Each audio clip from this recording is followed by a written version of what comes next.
Ganito pala ang itsura ng brown rice kapag kaluto na. Nakabuka talaga yung mga butil. Hello guys! So, nandito ulit tayo sa unboxing video edition. So, ito naman ay, ang laki nito.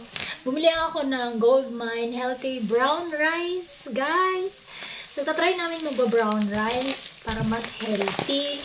So, ito ay 395 pesos, 5 kilo. So, buksan na natin. Ang tagal din.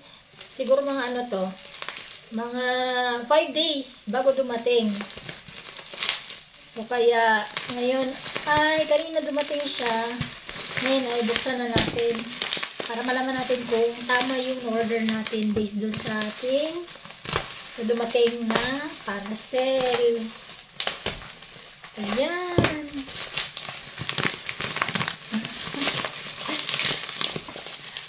Brown rice tayo ngayon, guys. Kasi puro white rice. So, habang tumatanda kasi, kailangan maging healthy. Kaya, kailangan ay brown rice tayo. Ayan! So, try ko na itong iluto ngayon, guys. Ayan, o. 5 kilos, 395 pesos. Luluto ko na to, guys. So, nung binuksan ko na ganito yung itsura niya. So, brown rice nga yung itsura niya at ang haba nung kanyang mga butil. Ayan, o. So, sulit naman yung price niya dun sa itsura niya. So, sana masarap din to kapag ka nailuto na.